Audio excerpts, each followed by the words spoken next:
In this video, I will teach you how to replace Samsung Galaxy A7 2018 LCD with frame. After removing the SIM tray, attach the suction cap to back cover. Apply heat around the back cover.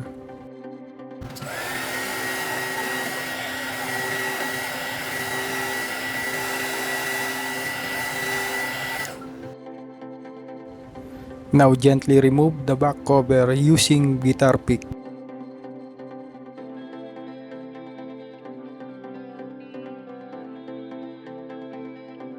Now remove all screw from the top to bottom.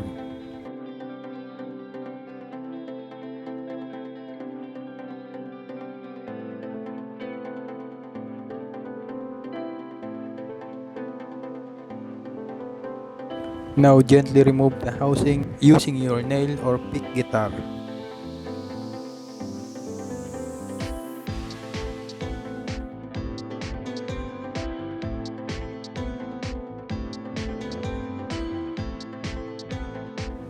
Now remove the battery connector first, motherboard connector, LCD connector, remove charging port connector.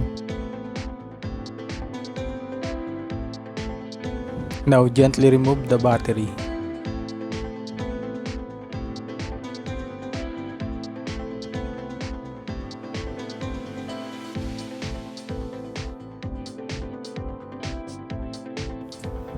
Now prepare the LCD with frame.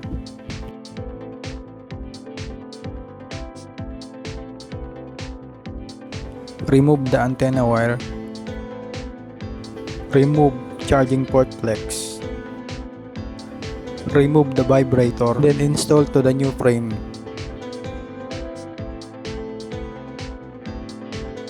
Remove the antenna and install to the new frame.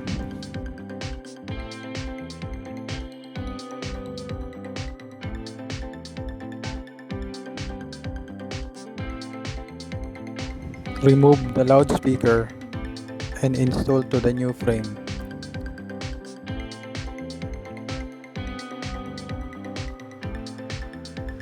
Now install the charging port flex connector to the new frame.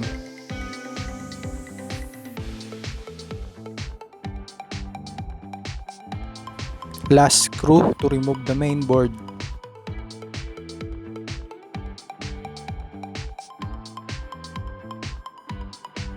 Now gently remove the motherboard.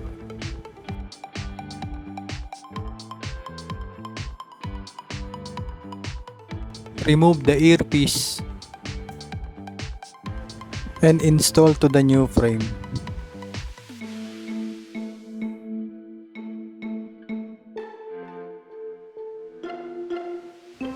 Remove the plastic.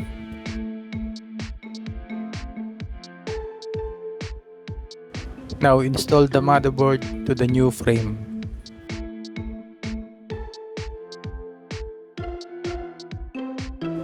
Realign the antenna wire.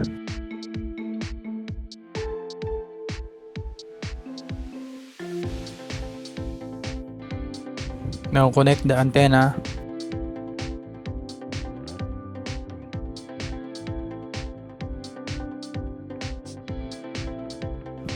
Install the battery to the new frame.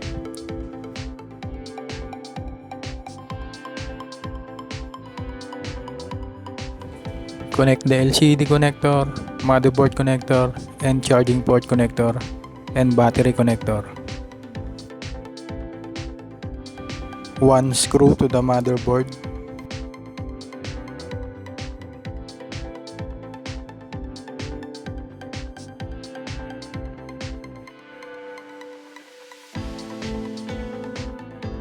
Charging port flex connector cover to the new frame.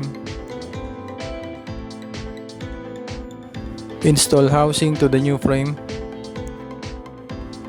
Roll screw to the new frame from top to bottom.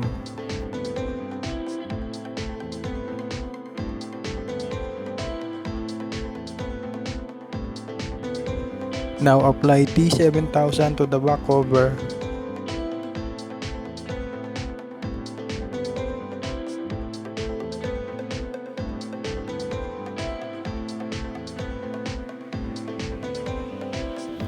Gently attach the back cover.